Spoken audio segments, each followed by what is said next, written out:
Yo, what's up mga kaibigan? Nalina tayo magkwentuhan. Sa pag-uwi ng gintong medalya ng Team USA sa 2024 Paris Olympics ay may nagawa nga si LeBron James na hindi pa nagagawa ng kahit na sinong lalaking basketball player sa buong mundo. At yan nga ay ang manalo ng gintong medalya sa Olympics sa loob ng tatlong magkakaibang dekada.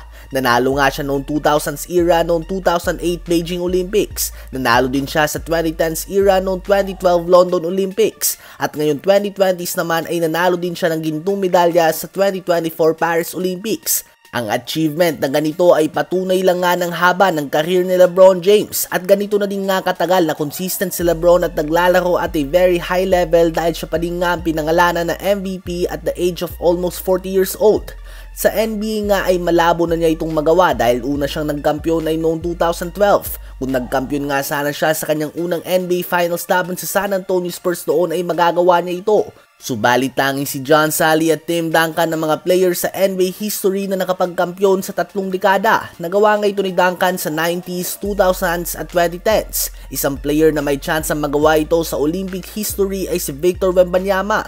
Kung tumagal man nga ang kanyang basketball career ng 20 years, pwede nga siyang maging 5-time Olympian at pwede siyang makauwi ng medalya from year 2024 to year 2044. Given na 20 years old pa lang nga siya ngayon, kahit 16 years na nga ang laruin niya, kung makakapag-uwi siya ng ginto sa 2028 Olympics, 2032 or 2036 at sa 2040, posibleng masamahan niya si LeBron sa listahan na ito.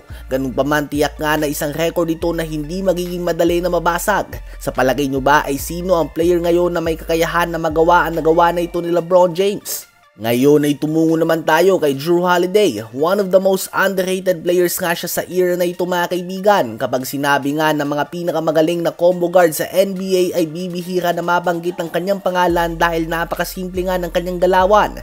Kung papanoorin mo nga ang kanyang offensive highlights ay walang espesyal dito. Subalit siya nga ay may Hall of Fame career na. Siya ay may dalawang NBA championship na at may dalawang gintong medalya sa Olympics, and in both cases ay nanalo siya ng gintong medalya at NBA championship in the span of just few months.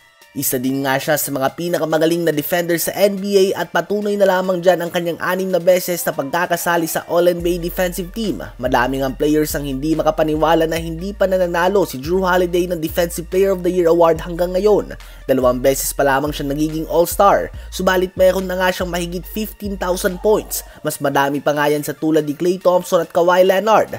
Mayroon din siyang 6,000 plus na assists. Mas madami pa yan sa tulad ni Stephen Curry, Kyrie Irving at Damian Lillard, at mayroon din siyang 1,400 plus na steals. Isang winning player nga si Jrue Holiday at isang player na hindi nabibigyan ng tamang credit sa kanyang mahabang career. Siya nga ay kabatch si Stephen Curry sa NBA. Mahigit 15 seasons na nga siya sa liga at isa pa din siya sa mga key pieces ng championship run ng Boston Celtics. At ngayon nga ay may malakas silang tsansa na makapag back-to-back given na halos wala namang pinagbago sa kanilang lineup at nasa kanila pa din nga ang kanilang Super Six. Sa palagay nyo ba ay deserving si Jrue Holiday na maging parte ng Hall of Fame base sa kanyang mga naabot sa kanyang mahigit 15 years sa professional career?